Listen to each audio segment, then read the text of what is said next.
Before we get into the video, thank you guys for joining us on our 43rd episode. Make sure, please, like and subscribe, comment below. If you don't do that, next episode, we're going to record an entire 3.5 hours on the WNBA. Please, please, please, we don't want to do it. Like and subscribe. Are we rolling? All right, I have a confession to make. All right, let's hear it. I'm ashamed to say this, actually. This is a hard thing for me to talk about. You're playing WNBA fantasy basketball now? No, God, no. God, no. I mean, I wouldn't go that far. Jeez I don't know. Louise. You might. Look, I'm ashamed to say that I went to Zito's the other day, and I didn't get the serious sandwich. Oh, got something else. I went in, and I was just thinking, I'm going to get the serious. And I was looking at the menu, and I was really craving a Reuben. And then normally nobody ever asks me what I want there. Understandably, they just put my order in. But Steve asked me what I wanted. And I was glad that he did, because I was like, you know what? I'm going to go with the Reuben. I'm going to go with something different. And everybody was shocked. And then I went back there the next day and got the Reuben again. And then I did it. The Reuben is that good. And then I did it again the next day. All their sandwiches are good. I knew that they were always that good, but that's the best Reuben I've ever had anywhere. Yeah, I believe it. It is absolutely psychotic, though, that you've been going there. Like, this just shows how, neurotic you are. That you've been going there for, legitimately 20 years, 5 times a week, and you only have gotten the exact same sandwich and the exact same beans. It's like something out of a movie. It's like, oh, that's Dylan. He comes in here and gets the exact same thing every day for 32 years. Like, it's crazy. If that place ever shuts down, I'm gonna lose my mind. Yeah. Like if Brad, it'll never shut down. But like if Brad's like, I don't want it. Yeah. Brad's like, I don't want to take it over. Yeah. He'll have to. You gave him enough business that he'll have to tell you just like all the trade secrets, exactly how to get, so you can make it at home. Be like, Brad, please. Let me make the sandwich at home. I was like, hey, we were talking about the lotto. He was sitting with me, and I don't know how we got on the topic of scratch offs. And I said, hey, I'm gonna buy a Mega Millions ticket tonight. I said, if I win, I'm going to come back in here and give you $1 million. He goes, if you do that, I'll give you Zito's. And I go, no, I don't want Zito's. I just want an assurance that it'll never close. And he's like, I'll give you a key to the store. He's like, yeah, that'll earn you a key to the store. I'm like, that's fair. I can come in and make my own sandwich whenever I want. There you go. Next time I'm there, I will have to get a Reuben. I've never had it. It was so good. I've had their Italians good. I've had their roast beef, their club. I've had 4 or 5 different sandwiches there. Yeah. All obviously very good, but 90% of the time I get the half serious. So yeah. But it really is. It is comical that this is the first time that you've had anything else there. And for folks at home that don't know, he legitimately goes there 4 to 5 times a week, at least. Like sometimes for a while there when you were doing your whatever, when I had more money, when I wasn't broke, and your diet where you were just doing only, you would go sometimes twice a day. And I'd just be like, oh my God. And it was the same thing every day. I'd go sometimes I'd go at 10 a.m. and then I'd come back before they close at 3:30. Yeah, absolutely I would do that. And I am trying to lose a little bit of weight right now, so that's why I've been trying to go there more. But anyway. All right. Shout out to Zito's. Just the best sandwich place in the world. Love that place. But we have a couple of things to talk about before we get into some sports topics. Well, this is sports too, but the best thing I saw this week, I'll start so that if you don't have one, you can think of one right now. But if you do have it, great. Okay, this is actually not sports related. You might have seen this because you told me to follow this guy. It's Vegas Polly C on Instagram. And he's great. He's great. And so this guy named Vegas Polly C, and he's a big, Las Vegas guy. And so he was telling this story, and this is crazy. So this guy shows up at the Aria Casino on Tuesday. Did you see this? Mm-mm. Okay. So he shows up at the Aria Casino on a Tuesday with a cashier's check for $380,000. He goes to the, casino, not the regular window, obviously. I mean, wherever you get markers. I'm not a high roller. I don't know how this works. But basically, he gives them a cashier's check for $380,000, and based on that check, gets a marker for $500,000. And if you don't know what a marker is, it's essentially like a loan from the casino, right? Like if they know who you are and you have a bunch of money and you don't want to give them, $1 million in cash or whatever, $100,000 in cash, they'll give you a marker for $100,000. You go gamble. If you win, say you come back with $150K in chips, they'll just pay you $50K. If you lose, then you owe them whatever you lost off that marker. Anyway, so they gave him a marker for $500K. He loses the entire $500K on table games in the first, I don't know how many hours, like the first day. Lost the entire $500,000. Goes back to his casino host, asks for another $365,000 in markers. They give it to him. He goes back to the table games. I don't know how long he was playing, but he lost all of the $365K. Goes back one more time, asks his casino host again for $300K more in markers. And at this point, when he asks and they're looking, one of the casino cashiers looks at the check and realizes that the top of the check does not match the number on the bottom of the check. So they call the bank in North Carolina and ask him, and they said, oh, no, it's a real check, but it's not. He changed the amount. And the initial amount was $174.80. And so they gave him $865,000 in markers on a $174 check that he forged. And obviously at that point, they called the police and arrested him. And he got charged with like a bunch of felonies, like robbery over $100,000, forgery, all this stuff. But it's just so fucking hilarious that this guy, and his name was ironically, his name was Dharma, which is a word that means virtuous. And looking at the guy, I'm like, if you didn't know who this guy was, like, think about how greedy a casino has to be. Like, you have no idea who this guy is, and he comes in with this fake cashier's check. This is a giant company, the Aria, like owned by what, MGM, right? Yeah, it's MGM. And so they go and they're like, oh my gosh, this guy's got this money. He's going to come. And then he loses the initial $500,000 and asks for another marker. And they're like, absolutely, we'll give you another marker. Nobody thought to look and examine the $380,000 check initially. And the guy loses $865,000. Now, obviously, the casino really isn't out anything because he lost, right? Like, he lost and he never had the money. So they didn't, like, lose money, but they lost what they thought they were going to get. But, like, imagine if he had won. Imagine if he comes in with that, gets the marker, wins and leaves, hits him and runs. They may have never known. They may have never noticed the check. Now, they probably would have looked into it if they had to pay him out $300,000. They probably would have been more, like, inclined to examine it rather than not examine it, because they're probably thinking, well, whatever. Like, but it was fucking hilarious. That is pretty crazy. Yeah, it'll be interesting to see what happens to him in court with all that stuff, because the other thing that I thought was crazy, long story short, I knew a buddy that went there with one of his friends. It was just like a super high roller. And anyway, he had $1 million credit line, this guy. And my buddy, like, openly was like, dude, this guy's not worth $1 million. Like, he doesn't have $1 million in savings. Like, whatever. It's like, he might be worth like $500,000. So I just think it's so crazy that the casino's that greedy. It's crazy. And my buddy was like, yeah, if he was smart and, he had nothing to lose, he would just go gamble it all. And it's like, look, this is the marker, you guys gave me off my past financials. Just file for bankruptcy. I don't think you can get in any trouble. I mean, we have, It's a good point. I mean, I have no idea, but it's just like, it's crazy that we live in a world that, and, wherever you fall, like, politically, but I mean, Trump, I think, has filed for bankruptcy twice, right? Yes. Yeah, he's the president, least. and, he's going to win. He's more than likely going to win the election. So it's like, anyway, it's just always funny to me. It's like this guy who comes in with this washed check is probably going to go to jail for like 30 years. It's fucking nuts. I really want to see the check, the cashier's check. It would be hilarious if it was like the big one from like Tropic Thunder. Sorry, not Tropic Thunder. Semi-pro. The Tropics, Dukes, the big check. Hey, Jackie, man, the bank says they won't cash this check. You got to go to a bank. You got to go to a bigger bank, Dukes. No, the sponsors will pay him, Jackie. They don't have any fucking sponsors. They just sounded good. No, but it would be. I'm imagining like a written. I know a cashier's check, I believe, is like typed and stuff. Yeah. But like, I think I'm imagining like it being written and him literally just like crossing out $74 or $174 and writing like $365,000 and just giving them the check, and they're like, oh, here you go. Here's $500,000 marker right here. Here you go. Do you have a best thing you saw this week? Yeah, it's like the best and the worst, but it was so bad it was the best. It's a combination of the two. It's an owner, Jerry Jones, talking and comparing himself, talking about running the option and comparing himself to Patrick Mahomes, and then UCLA's coach Foster. Did you see that? What? At Big Ten Media Day? No. The new UCLA coach? No. Dude, he goes up. You'll have to put the video on there. People can go at home and watch the video. You got to see it. He goes up to the podium and it's like, new UCLA coach, because Kelly left.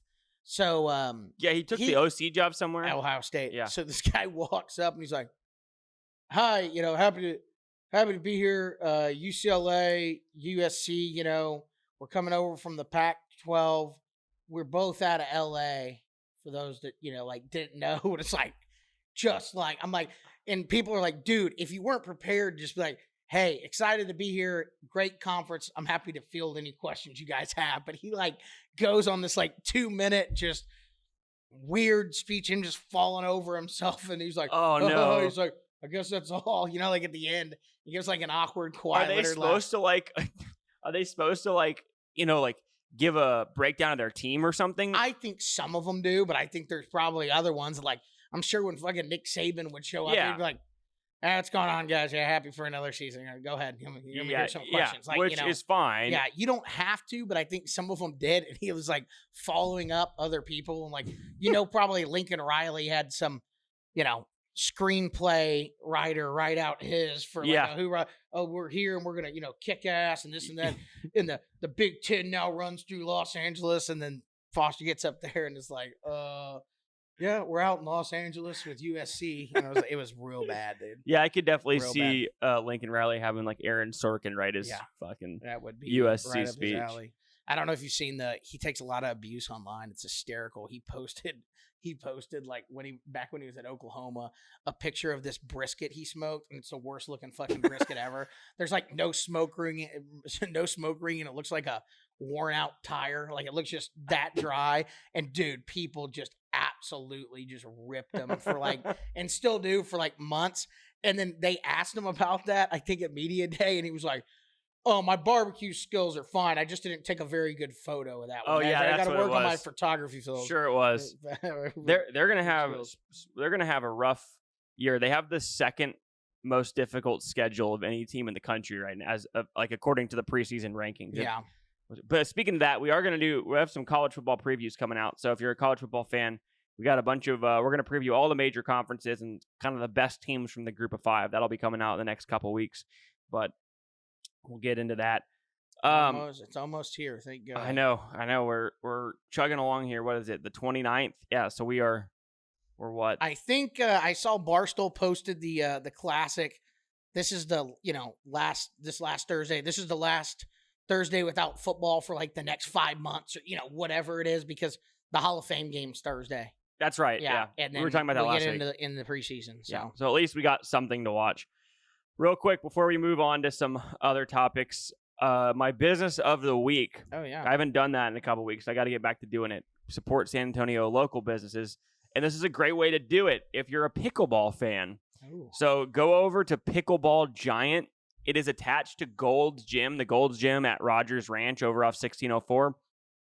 So it's a pickleball store, and they sell paddles and apparel and equipment and all that stuff, which is great. That's why we went there. But they also have, I believe, 5 indoor courts.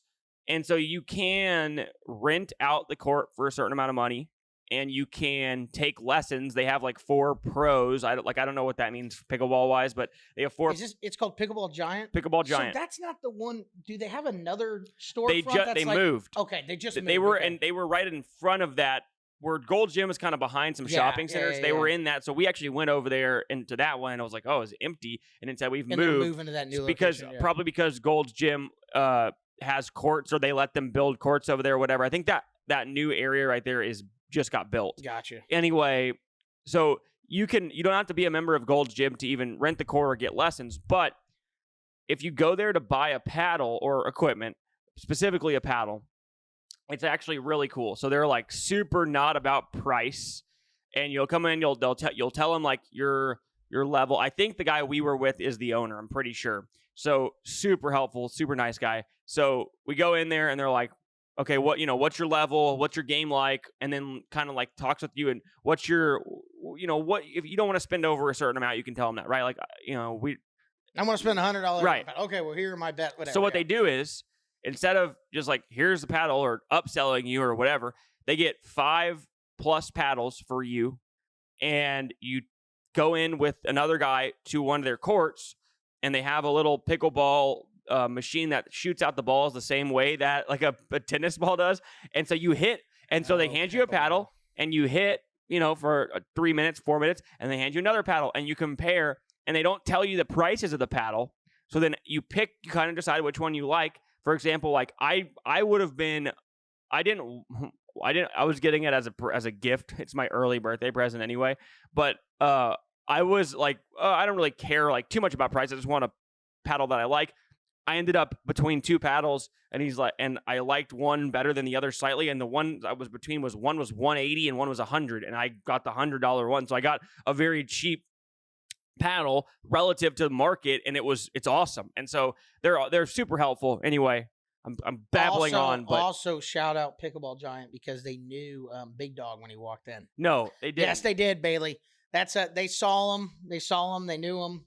We told them we were going to bring my dad back, and told him who he was, his name, all this. And so when my dad comes back, he's like, "Oh my gosh, they knew me." They knew about the and new we go, single we told him CD. about you, and he didn't even know his name. They didn't even know his name. Oh, please. So anyway, please. Anyway, fearless leader. Go check out Pickleball Giant. Support San Antonio businesses. Don't buy your paddle on Amazon. Don't go buy it from some conglomerate. All right. Big Dog did buy it off Amazon, right? Well, he bought his, but Big Dog is not the biggest supporter of our show. Okay, and Big Dog did buy two. What did he do? He bought two of the most expensive paddles off Amazon. He had to return them both, and he ended up going to that store and buying a paddle from them that they fitted for him. So go to Pickleball Giant. I bet he's just amazing with that new paddle. Buy a paddle. He's not. It was embarrassing last night. Gosh. And by the way, anybody who likes to make fun of pickleball, I understand where you're coming from. I do. I thought it was dumb at first too. But when you start playing, you get addicted to it, especially if you played tennis. Yeah. I will say this. I think where people have the problem with pickleball is it's almost like me with talking about the WNBA. Is people go a little overboard. Yeah, they do. There's nothing wrong with pickleball, and it's a fun game to play. Like, I've played pickleball several times. There's not like I could get how people want to play it every day. It's good exercise, and there's nothing wrong with it. It's just I think there's a group, and you guys aren't anywhere near that, but there's like a group that thinks that it needs to be an Olympic sport. I saw that. And that is where people are like, no, it doesn't. I agree. This is for people that get a little bit older that have exercise, or people that just like having fun and playing it. Exactly. Like going to Chicken and Pickle, which is a blast. Go drink, have a couple drinks, or if you don't drink, have some food and play pickleball. Yeah. It's fun. Well, and for me, it's like this because I used to play tennis growing up. You'll have a little court in your backyard. Right, so exactly. It's the size of the court doesn't have to be that big, so you can have one of them. Like, you're not going to be able to fit a tennis court in your backyard, but if you have a big yard, you might be able to fit one of those. Anyway, yeah, I mean, for me, it's like I used to play tennis. I can't play tennis anymore, and I was never good enough to be like hitting the ball super hard back with some people. But in pickleball, you can smack the heck out of the ball, and it's fun. Like, you hit the ball like a tennis ball, like a professional tennis player is hitting the ball. Yeah, it's way easier to rally. Yes, a lot less chasing the ball around, like when you play tennis. Like, right. Unless you're just an elite, like me and you are both okay at tennis, but there's still 80% chasing the ball around and 20% playing, whereas pickleball it's the opposite. So. Yes. Okay, I want to get into some sports, and we're going to do a quick segment, and this is we'll see how this goes, but it's going to be called News or Fake News. So I'm going to give you a topic that I either made up or altered or is true, and you're going to tell me whether it's news or fake news. Okay. And then we'll move on to our weekly topics here. Okay, so we have topic number 1. News or fake news? I should do like a little, like ESPN radio, intro.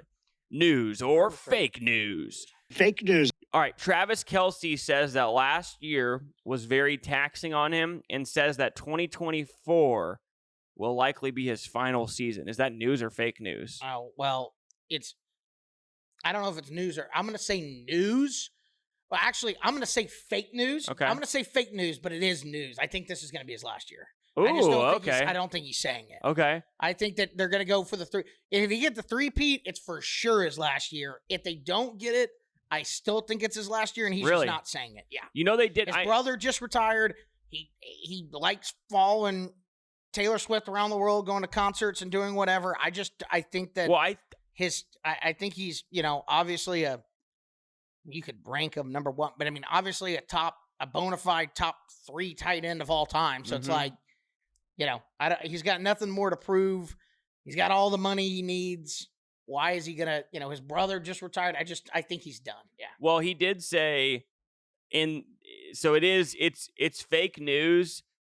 Part of it was real, and I just changed it. The reason it's fake news is because he didn't say he's likely to retire. He did say the year was taxing on him and all this stuff. But one of the things he said in that article was, he said, part of what made him tired and burnt out is traveling around and following Taylor Swift and doing some of those things. So, yes, I agree with what you're saying, but he also said in that thing, like, football's kind of my sanctuary. He hasn't taken a single day off from practice. Like, he enjoys this part of it. So, yeah, I agree. If they three-peat, I could see him retiring. I also could see him possibly not retiring and playing, because they did add a couple years onto his contract just recently. Now, they front-loaded that contract, so he easily could just retire anyway. But, they did add years, and they didn't have to do that. So, if he was dead set on, like, retiring, I don't think they would have done that. But I do think there is I think it's maybe 50-50. Yeah, I think now that his brother's done, I think no matter what happens this year, it's 50-50. I think there's a 0% chance he plays more than 2. Yeah. I think he's done after 2 for sure. Okay, number 2, news or fake news. Brandon Ayuk requests a trade from the 49ers after the 49ers and Ayuk failed to come to an agreement on a contract extension. That's news. That is news. Brandon Ayuk is definitely one out. He did report to camp, though, because he doesn't want to be fined $40K a day. Right, but he's probably sitting. He's probably not doing anything. Exactly. He's just reporting. He's just reporting. He's just hanging out and being like, fuck you guys. I'm not paying you $40K a day. Well, I don't understand why. I don't. I really don't. I don't understand what the 49ers are doing here, because no offense to Deebo Samuel, but did they already pay Deebo? Well, he's on a contract that's going later, but he's older. Like he's already on. I think he's got 2 or 3 years left on his. He signed an extension through 2025, so he's got this year and wait. Actually, I don't know how that works with the NFL. Does that go in? Yeah, I think he's got 2 more years. I could be wrong. Okay. I think he's got 1 or 2. 2 years sounds right. I know he signed something. My point being, I just don't know how you afford. I agree that they should try to sign him. I just don't know how you can afford him, because they're going to want to. McCaffrey's going to want. I mean, how many more years does he have? I mean, they're going to want to keep him. And obviously, it's a running back, and I think you should actually, know how great McCaffrey is, but actually prioritize a young receiver. But especially because McCaffrey's 28. But then Brock Purdy, dude, he's going to get. Now, if these guys are getting $50 million a year, he's going to end up getting that Which too. I wouldn't give him. But they're going and to. We're going to get into that here in a little bit. I mean, I agree with you, but obviously, if Love, after playing 8 games, is going to get that fucking deal, crazy. Then Brock Purdy's going to get the deal. No, I agree. It's that simple. I mean, I agree. So they probably just can't afford Ayuk. But if I were them, why didn't they trade him? No, I agree with that. They should just trade him, but now they're in a bad spot because he's demanding the trade, so you're not going to get as much. And the Patriots apparently offered them pick 34. They should have done that. Yeah. It was pick 34 for him, and then obviously they were just going to, re-sign him. So let me restate that. I don't think they should have done that. They should have done that if they knew they weren't going to be able to re-sign him. But if they wanted to, if they he's obviously more valuable than that, right? But I just don't think than a 34th pick. Well, I just think Deebo is 28, Ayuk is 26. Ayuk looks significantly younger than Deebo Samuel does. Deebo Samuel has had injury problems early in his career. He takes way more hits because he runs the ball more. Like he's almost a running back / wide receiver. Obviously, he's not taking 10 carries a game, but it adds up when you get 3-4 carries a game. My thing with Ayuk is, and I know a lot of people like him, I think he's a fine receiver. But ask yourself this, and people at home listening, is he that good if he's not on the 49ers? Good point.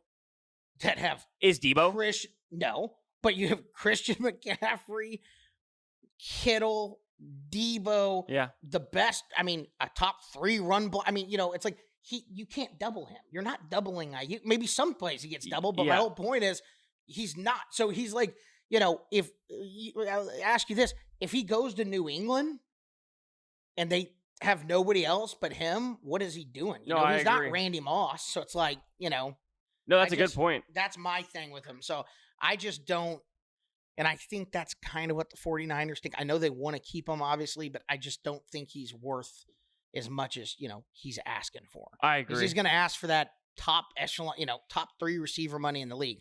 And is he as good as Justin Jefferson or Jamar Chase or any of those guys? Absolutely not. So I agree with you. That's a good point. All right, here's number 3. Eagles offensive coordinator Kellen Moore reports that Jalen Hurts has been, quote, smooth and in command in offseason workouts and has yet to throw an interception in training camp. I mean, that sounds like something Kellen Moore would say. So I'm going to say true. It is news. That is news. Yeah.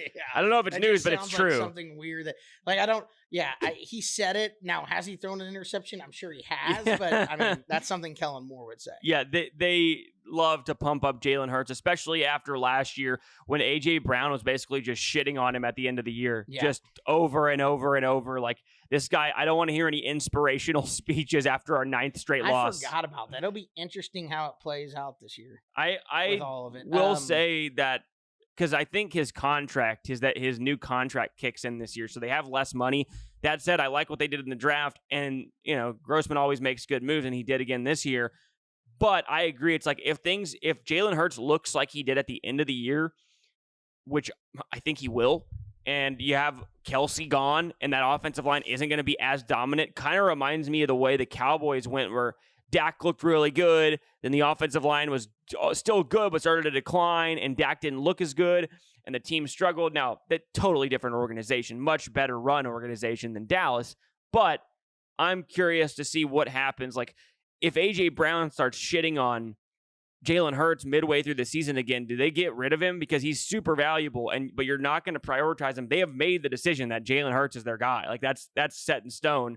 Also interested to see how the guy we're talking about, Kellen Moore, fits into this scheme, because I think Kellen Moore is terrible, and he lasted, one season with the Chargers, and that's who he was with, right? Well, he was with the Chargers last year. I forgot he was there last year. One season with the Chargers, and they had their worst offensive year in a long time. Now, they had a lot of injuries, but still. Yeah, it's interesting. I don't think he's very good. With Hurts, like you said, it all depends. The tush push is no longer, right? Did they get rid of it? I think they did. Bailey, do you know or not? I thought they said that they did. I don't know if they actually banned it, but or maybe they were just saying without Kelsey, you're not going to be able to. I was about to say what they were going to say. Maybe the tush push is here to stay at least for the 2024 season. Got it. But maybe they were just saying without Kelsey, who gets it is so going to be low gone. And does it. Yeah, it is. Yeah, it's not going to be as effective. Yeah, that's for sure. I mean, they'll definitely try to run it, but that's what he was so good at doing. I mean, there's a reason nobody else could do it. I think you're going to see Hurts have a little bit better year. I know you hate him. I don't like him. I do think that there was obviously something wrong with him last year, but not as much as people are, making it. But he's just most effective when he can be running downhill and healthy, because like you said, he makes one read, he bombs it down the field, or he takes off running, and he is a problem to contain when he's running. So he definitely is good at that. Just can't throw. Yeah, I'm excited to see if he can stay healthy. Richardson this year in Indy should be fun to watch. Oh, yeah. Yep. That's a good point. He's been just speaking of running quarterbacks, because that guy getting downhill is an absolute specimen. Well, and he looked pretty good the first couple games, but he also, they're super convinced he's their guy. I've never been, he was so bad throwing the ball in college. He couldn't, at college, he had some good receivers at Florida. And are you talking guys wide open where you just absolutely miss him? It's real bad. But he has an absolute fucking bazooka of an arm.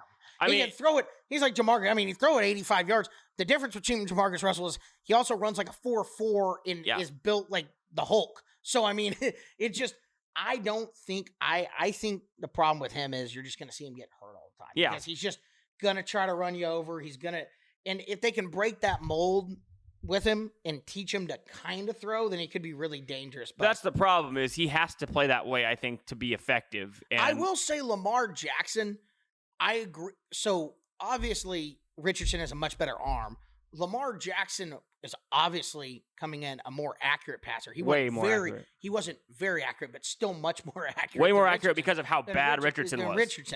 But if they could teach him, because Lamar had never been, and now he can sit back there and, make people miss and hit the wide open guy. It'll be interesting to see what they can do. Yeah. If anybody can do it, it's whatever Stankin or whatever his name is. Shane Steichen. Yeah, Steichen.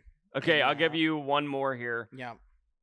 New NFL kickoff rules will allow 12 men on the field in specific instances this season. Is that news or fake news? It's such a weird thing that it has to be news. He's 4 for 4 here. Look at this. It's on fire today. It's like, I don't even know how you would come up with that if it wasn't news. So what is the... That is something. Oh, yeah, but I would sit there and find a way to trick you like that. But yeah, no, that is true. But what is the... No, it's actually kind of stupid. But basically, they decided to have it where, normally you have a guy who has to hold it, and then they can run down the field. Now, instead, they've got you can have a 12th guy in the field to hold the ball if it's like too windy. Got it. And then once the ball is kicked, that guy has to run off the field. He can't actually participate in the play. Weird little rule change. Stupid. It is dumb.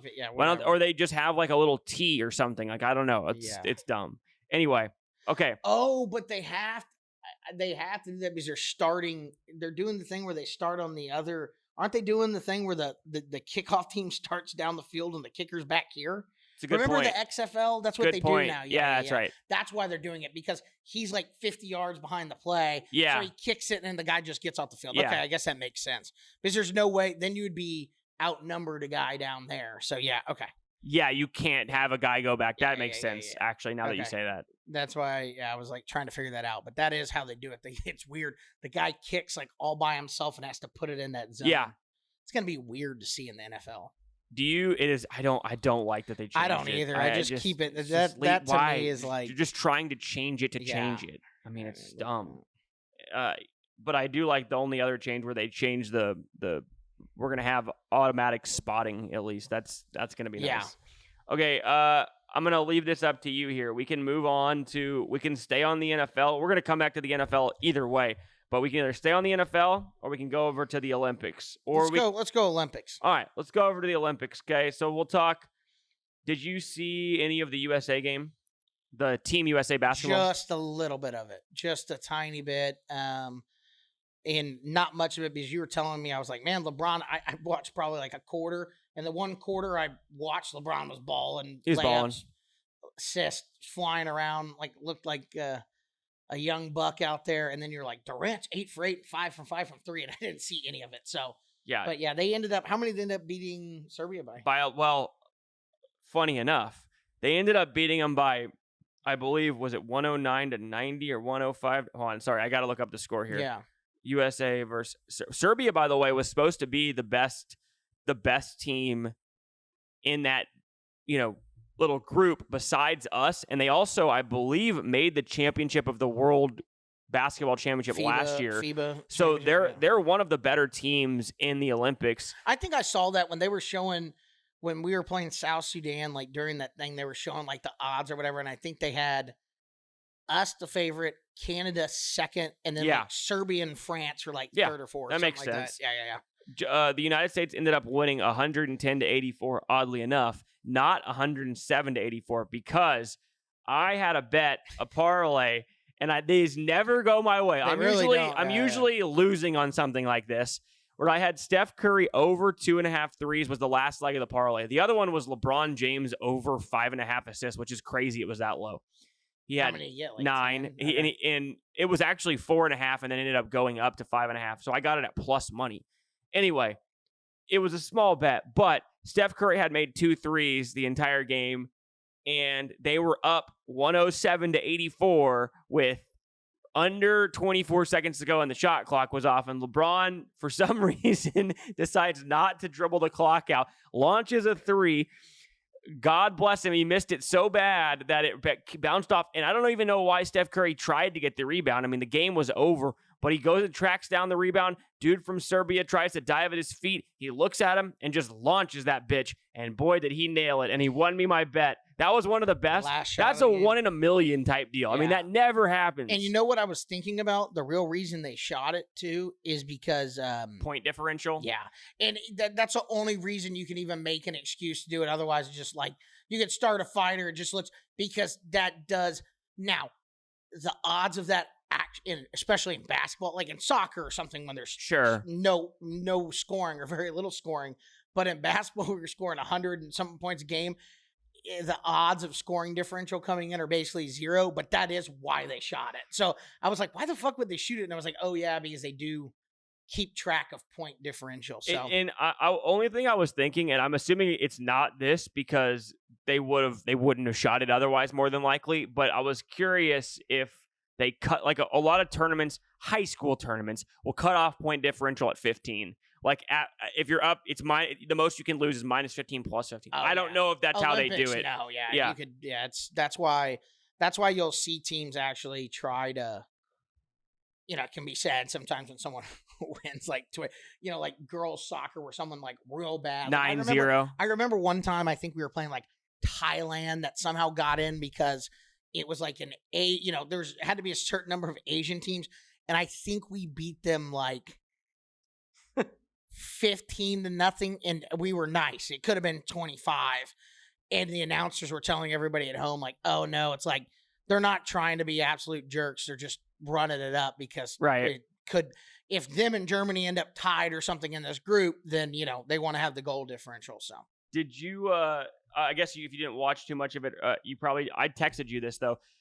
Jason Tatum didn't play the entire game and he was not injured. And so I thought it was funny. I saw a headline after the game that I thought Steve Kerr basically forgot to play him, but that because the headline was, I felt like an idiot not playing, or I felt like an idiot was what Steve Kerr said. But then I clicked on it and listened to it. And he basically was saying like, look, the guy is a first team All NBA the last 3 years. He's obviously one of the best players in the world. I felt like an idiot not playing him, but I talked to him before the game, and we talked about how this could be a possibility, like with Kevin Durant coming back.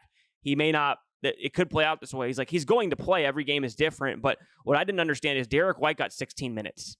How can you make the argument? Did he? Yeah, he got 16 minutes. Well, maybe just because they don't, like, obviously LeBron runs a point guard. He's not a point guard. Yeah, I mean, he's not a point guard. But I'm just saying, like, when LeBron James is out, like, oh, but they have Holiday, too. Yeah, I don't get it. I don't understand what they're doing. That doesn't even make that doesn't make much sense. Derek White had 2 points and 1 rebound in 16 minutes, and Jason Tatum sitting on the bench. I'm not a Jason Tatum guy whatsoever. Yeah. That just doesn't make any sense. I don't even know why Derek White's on the team. The only excuse I was going to make thinking about it was like maybe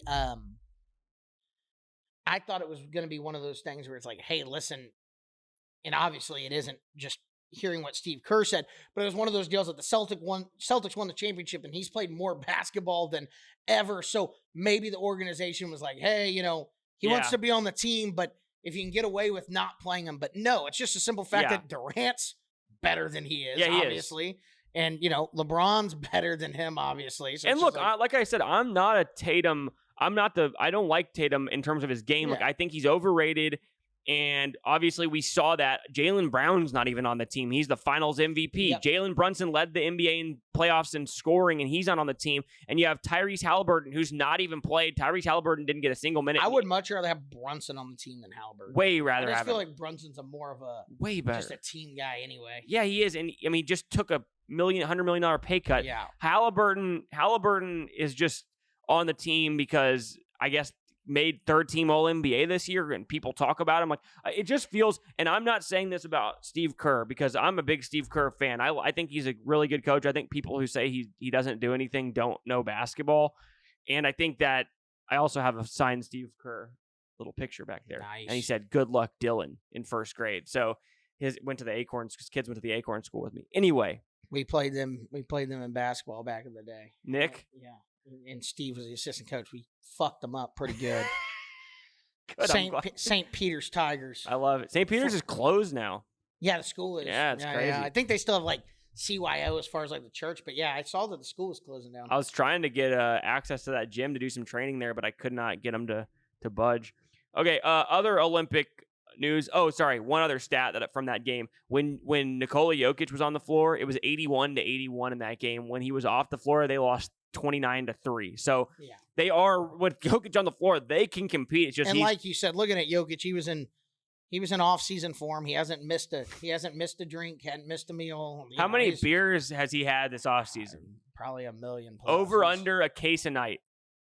Probably a little under a case. I'd show him that much respect, but he drinks a lot of beer. He drinks a lot of beer. He likes his off season. I don't blame him. He's probably I don't either. The Olympics, we're not going to beat Team USA. I'll go in there and give it my best effort, but it's not like we're going to win this thing more than likely. So when I am out there, I'll play. Like. Yeah, it just seemed like it was but it is funny going full circle to think that, like, I didn't even think about that until now. You see Steve Kerr, and he's lived in San Antonio a lot of his life, and then now he's out in California coaching the Warriors and stuff.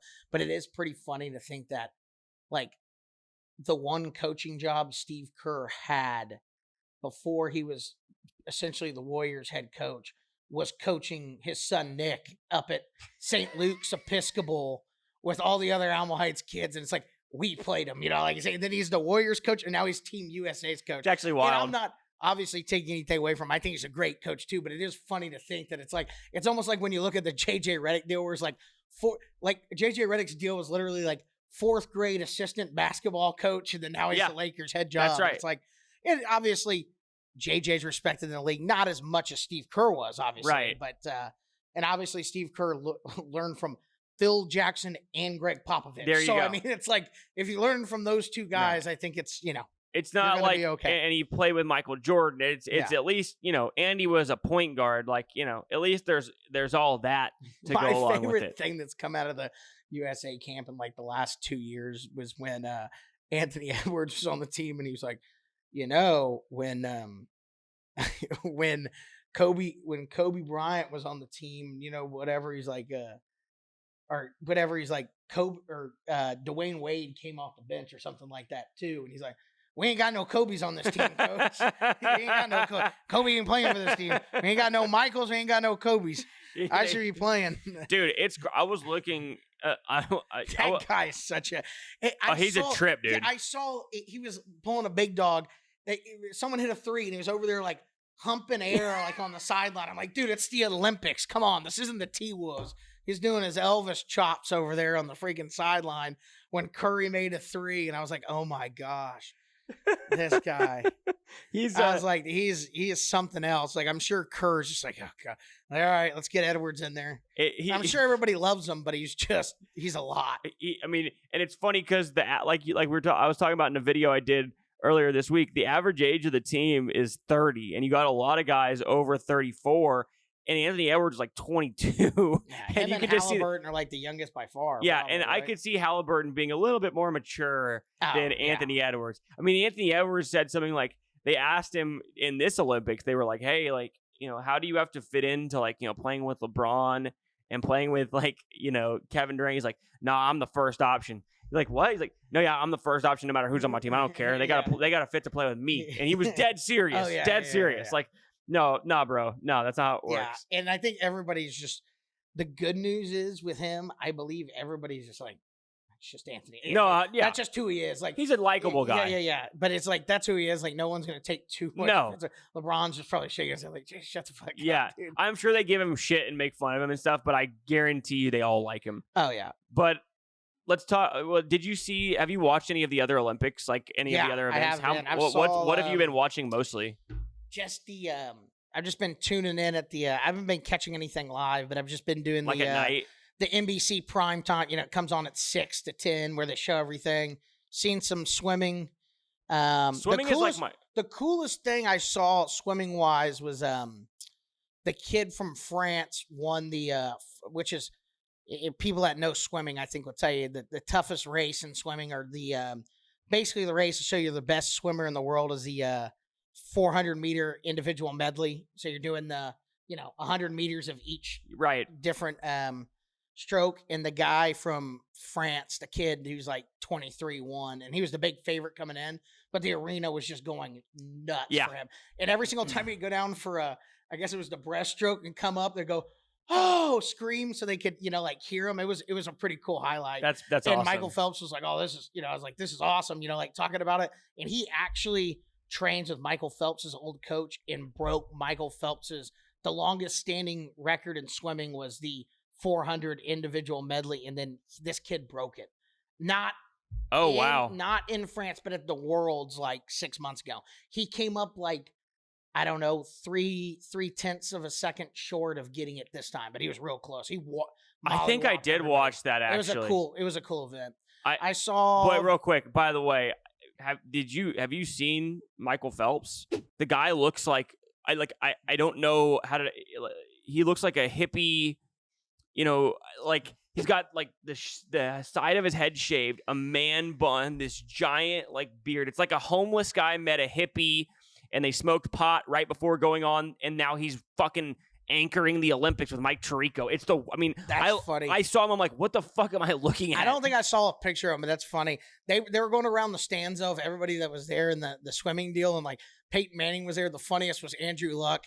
He had the beard going, and then the hat that looked like he was wearing the white man can't jump hat. It was pretty funny. I'm surprised Andrew Luck wasn't there in full Civil War uniform. Captain Andrew Luck.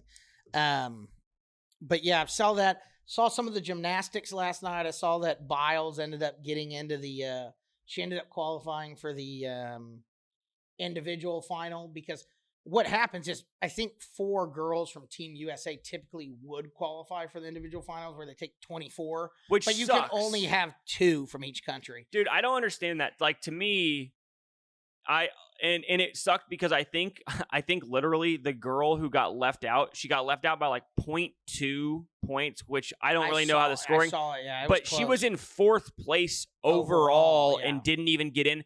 To me, that makes no sense. I understand having a limit in terms of like who gets into the Olympics, because you want to have a certain amount of Olympian athletes from each country regardless.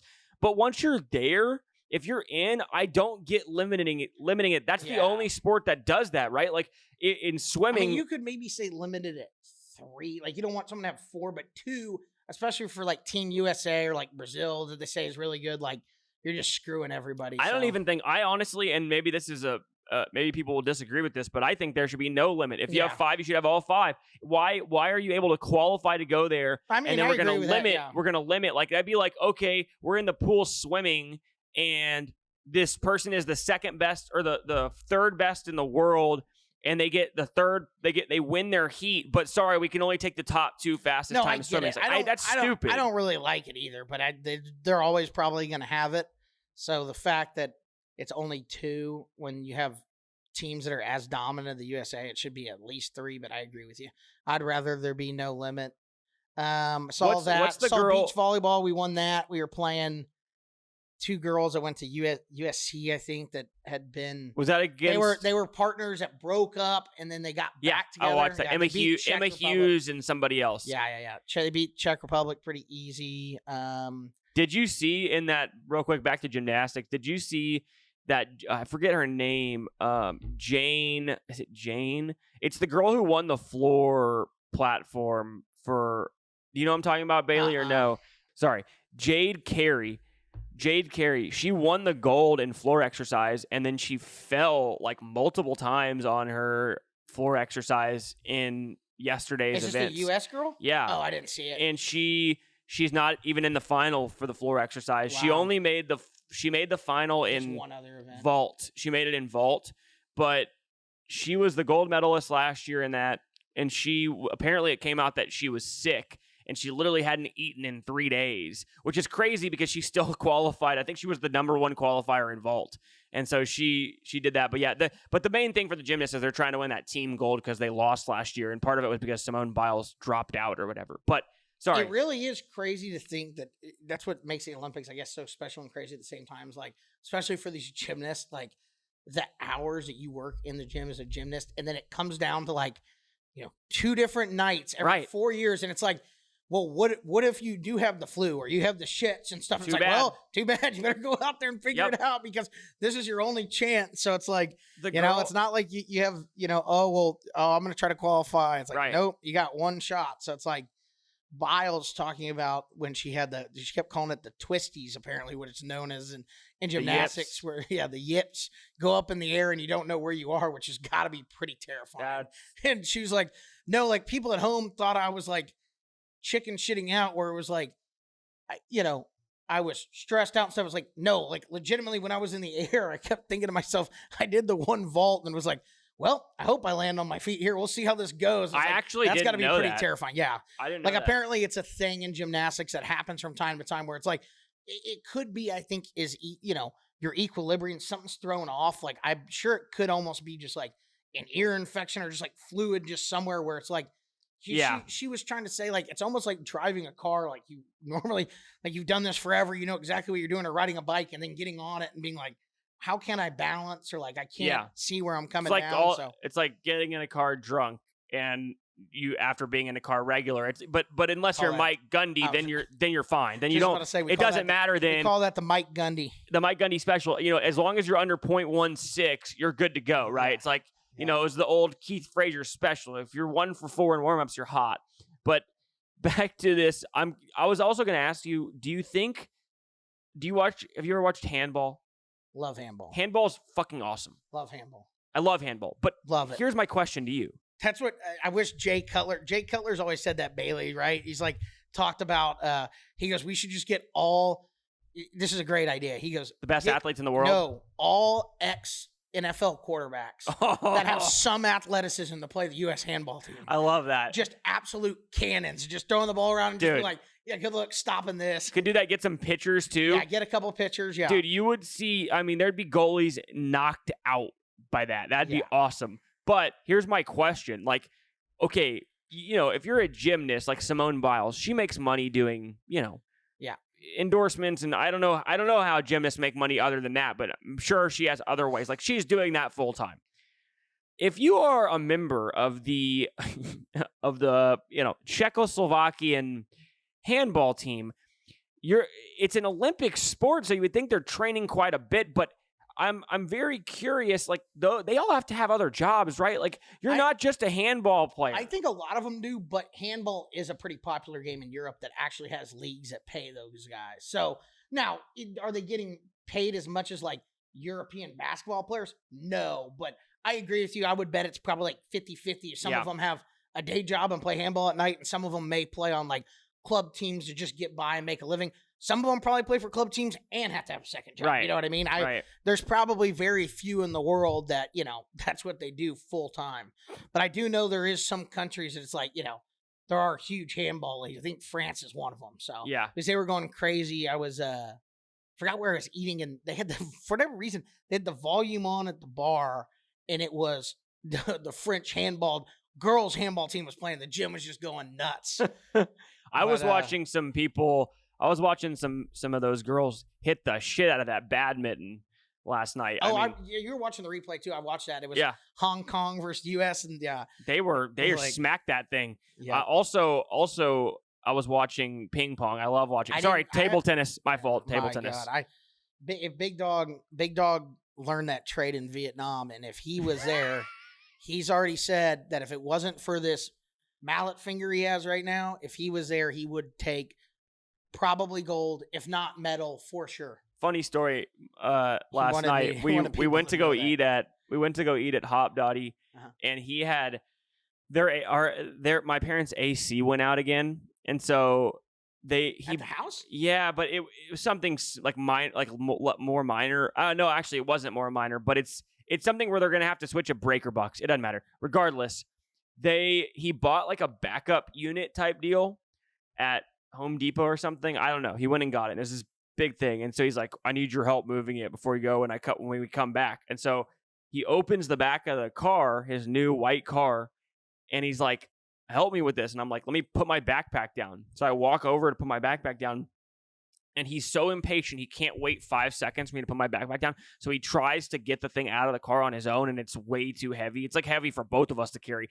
And and I walk back over, and he's like, fuck. He goes, I go, what? He goes, I scratched the shit out of my car. I'm like, why the fuck would you try to get that thing out by yourself? And my mom was very, very mad at him at this point too. She was like, let me guess, he broke his finger after doing it. And I'm like, no. That's what I thought. I'm like, you're lucky you didn't break your finger or do something to your finger this thing is like a box, like, from the ground, like this big. And it's like, is it one of those big portable ones that you put one of the tubes outside and it comes through? And probably. I don't actually know what it was. Yeah, that's anyway. Regardless, gold medal table tennis player. No, he was not. Player in the trade in Nam. We have 3 total gold medals right now. Do you know what they're in? Well, I definitely saw the swimming relay. That's one. The one with Caleb Dressel. Yeah, I didn't realize he has 8 gold medals. We have one in that. We have one in fencing because we took. The Oh, gold, I didn't think you would get that one. And silver in fencing. We did. And let me think of the last one. We took silver in synchronized diving. Did we really? One of the girls was from the Woodlands. I saw it from Texas. Yeah. Shout out to the diver Woodlands, right there. And then it's the last gold. It's swimming. It's both. They're both swimming. Yeah, both swimming. They actually, it was cool. It was I forget the other girl's name, but there were 2 Americans who they thought could finish 1-2, and they did. It. Yeah. She upset Walsh. Husk. Husk upset Walsh. That's what it was. Because Walsh is the world record holder, and she beat her by 400. And Husk missed this. So Husk missed the podium last year by 0.01. Yeah, by 1/100th of a second. Did you see how the men's 100 breaststroke ended? It was the craziest swimming race I've ever seen. 4 guys separated by 4/100ths of a second. And there was a dead heat for silver. So they both got silvers, and the guy who won gold beat him by 200ths. And it was an Italian guy in lane 7, and they all reached for the wall.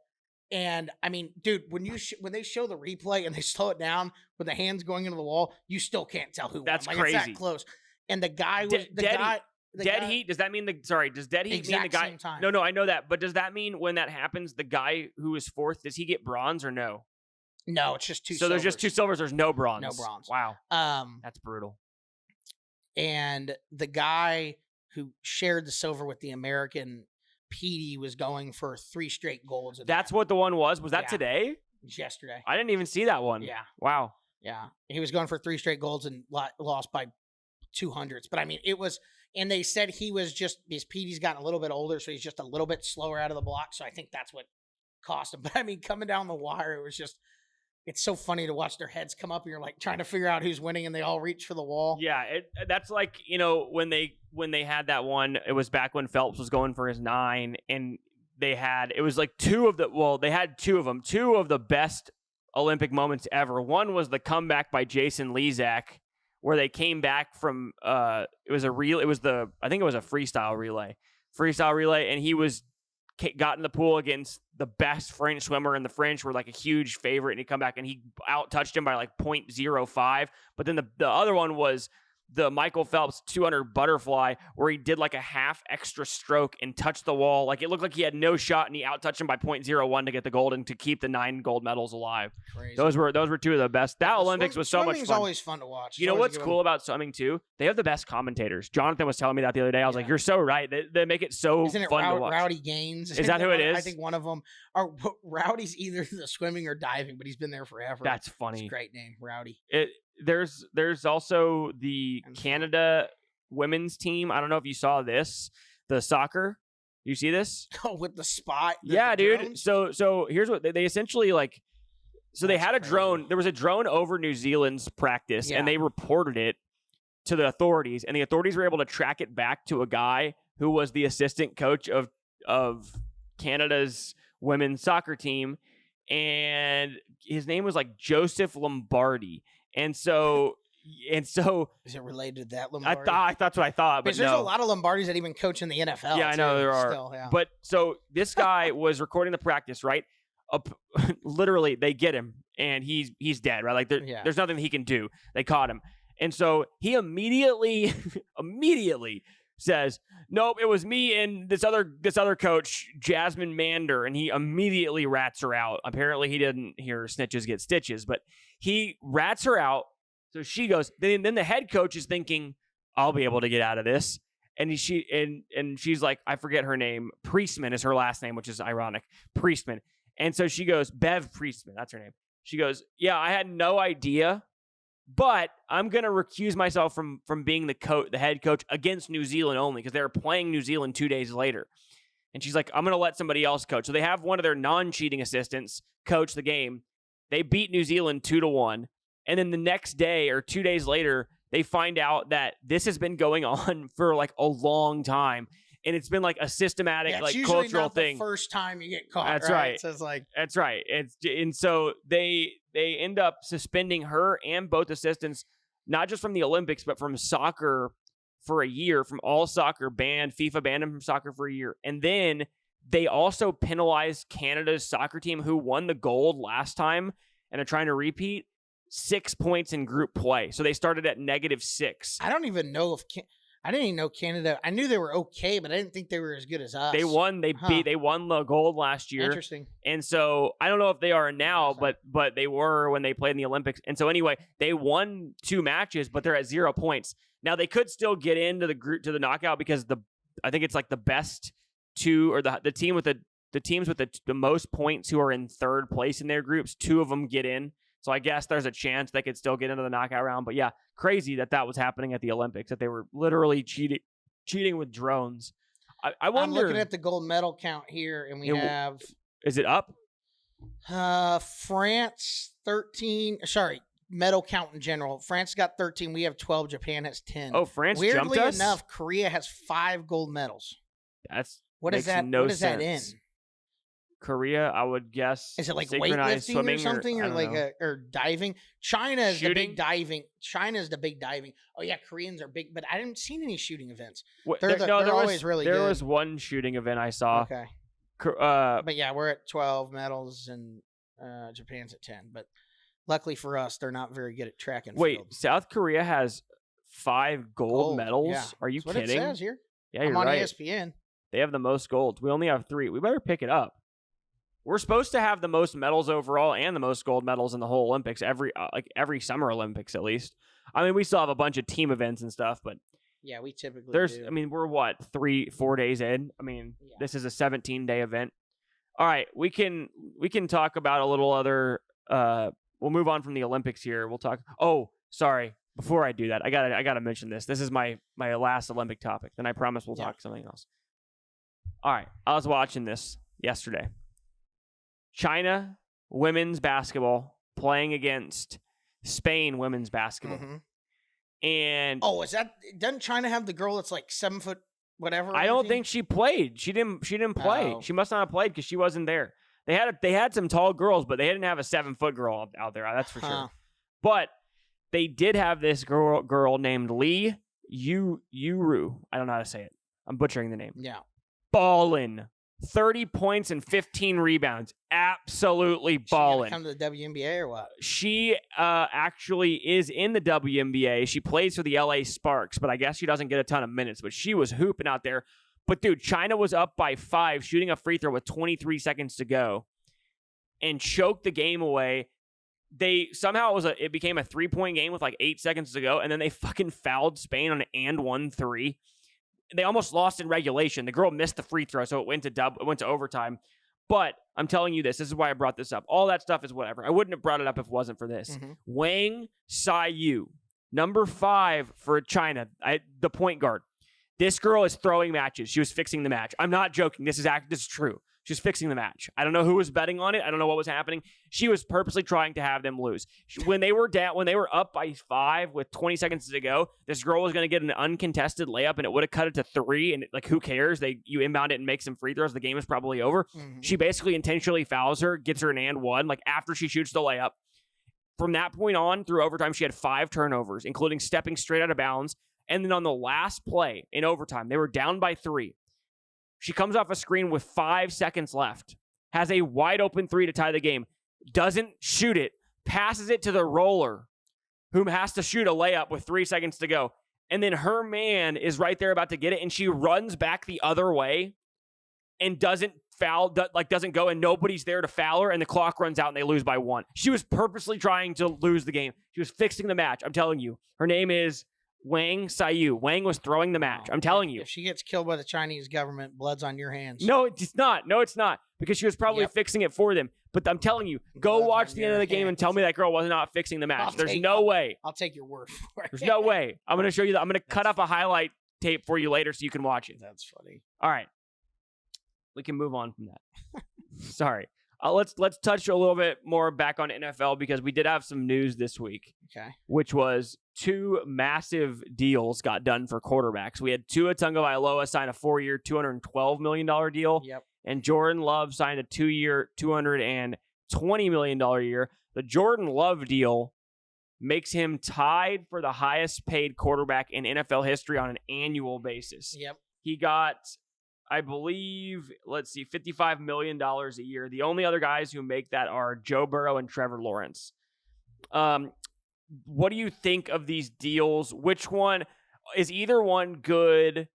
And do you think this is getting out of control with the money for quarterbacks? So I think it's crazy, obviously, to hear that both of them are, the highest paid quarterbacks in the league right now, basically. But the one thing I'll say is this just always happens, right? It's just the latest quarterback to sign a deal becomes the highest paid just because of the new salary cap and the money that's coming in.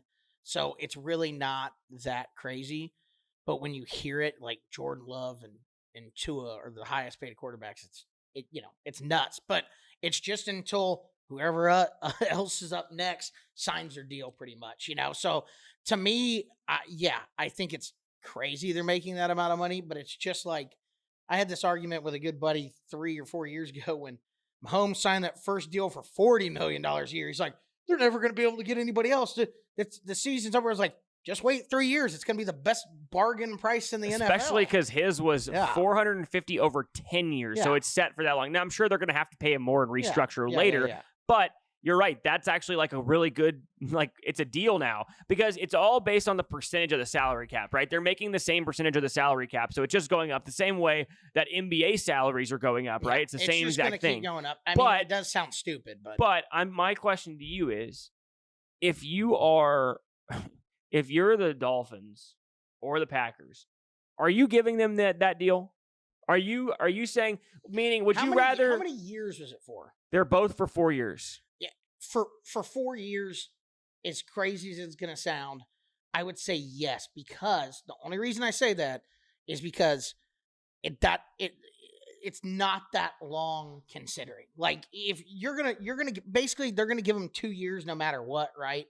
And then I don't know what the guaranteed money is, but I bet half of it's guaranteed. Jordan Love's was $155 guaranteed with a $75 million signing bonus. Okay. I don't know what Tua's was, but it's probably similar. Probably about the same. So it's like, basically it's a 3-year deal because you can get out of the last 50, not guaranteed. But to me, that's the least amount of years that they were ever going to be able to get with him. I guarantee you they were asking for 6-year deals or 7-year deals. Yeah. So they'd be locked up for life, but they're like, no, we'll give you the going rate, but we're only going to give you 4 years and basically only guarantee 3 of them. I know, people are like, oh, you're crazy, but it's not that horrible of a deal for me. Now, do I think it's crazy they paid Jordan Love that after only being good for 8 games? I know that's what you're going to get into. I do, but I think that they almost didn't, if they want to be competitive, that's their only chance of being competitive for the next 3 to 4 years. If they don't have them, well, then they have no chance of being competitive. So yeah, it's the fear of what are we without him, right? That's why they give him this money, not because he's worth $55 million a year. But my question is, and yeah, you're right, probably in the sense that he had a really good end of the year, and you're going to be competitive more than likely. But my issue with it is this: Tua, I can understand because you kind of have an idea. 4 years now, he isn't great, despite what some pundits will try to tell you. He's not great, but he's improved. He's had more passing yards each year. He's had more touchdowns thrown each year. He's gotten better as time has gone on. He's not good at the end of the season. And I think people are starting to figure out this little gimmick offense.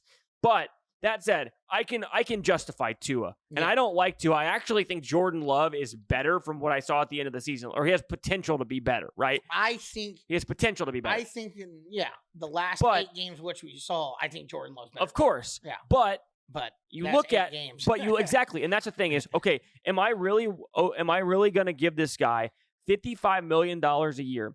I am, no matter what anyone says, I am handcuffing my franchise because previously I was not paying him that, right? So I'm paying him. So if they lost in the first round or lost in the second round, they did win a playoff game, right? I was paying him however much money. Now, I think this year is his 4th year, so he did get his signing bonus, but he's only making $11 million this year. So this year, they still have the money, but they're going to have less money after that for 4 years, right? They're going to have less money to pay other people. And it's like, what if this year he goes back and reverts to what he was at the beginning of the year? Because my thing with Jordan Love is it's not like Tua where we've seen a progressive improvement. It literally flipped from one game to the next. The first 9 games, they were 3-6. He threw 14 touchdowns, 10 picks, 58% completion. Then the second 8 games, he was 18 touchdowns to 1 pick, 70% completion, looked like an all-pro level player. Like he went from bottom 5 to top 5 in just like that, like in a second. And it's like, okay, well, how do we know we're not just flipping a coin and going to get that out of you, especially now that we give you this big deal?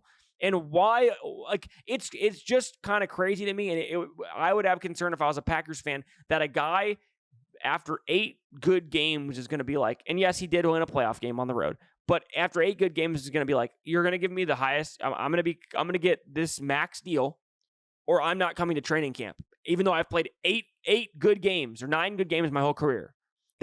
I would be concerned if that, and I don't believe that. I don't believe he is what he showed the last 8 games. I'm sure they are concerned, but if I were the organizations, I would have tried to do it for 3 years, and I'm sure they tried, because you do it for 3, and then but 4 was probably the minimum any of those guys were going to take. Yeah, and then the argument you can make Jordan Love is, hey, dude, look, you're young enough. We're going to give you this 4-year deal.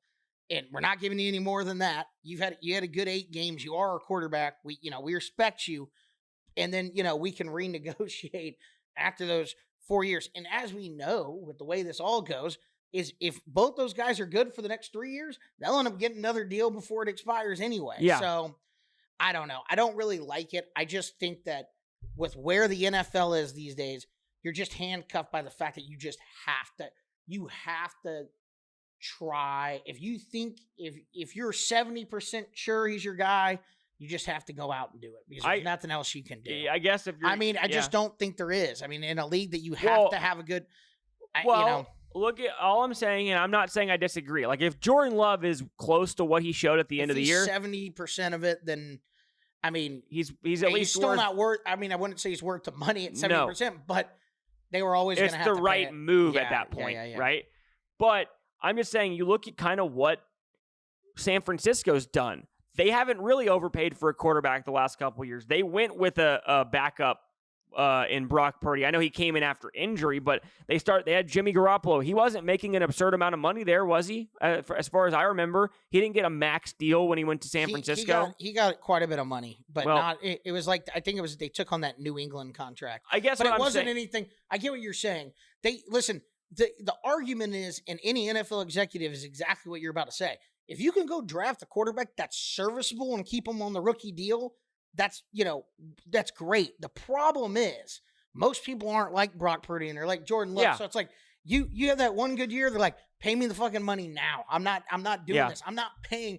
Like the fact that Brock Purdy, did he get a new deal yet or no? No, but they're talking about how big it's going to be. If I was Brock Purdy, it's at this point. Well, he's only been in the league for 2 years. Doesn't matter. It's crazy. If I was him, he doesn't have an agent worth a shit, because that team is Super Bowl win right now.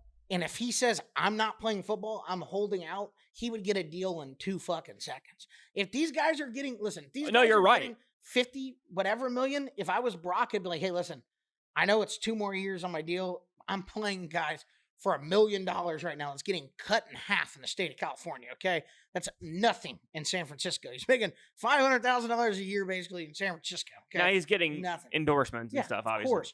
But if I'm him, I'm saying, I don't need 50 whatever million, but I want to sign I'll sign a 3-year extension right now for $33 million, whatever, and they would do it in a second to have him for the next 3 years. Yeah. And then guess what? If he's good in those 3 years, then he's going to get himself a max deal anyway. Yeah. So it's like, and if not, you're still set for life. But I'm sorry, if I'm Brock Purdy, I am not playing now for $1 million for a team that is a legit, like a Super Bowl favorite, if not the favorite, the second choice. From his perspective, you're 100% right. He should be doing that, because here's the thing. If he sucks this year and they're not Super Bowl bound, I don't know what he gets.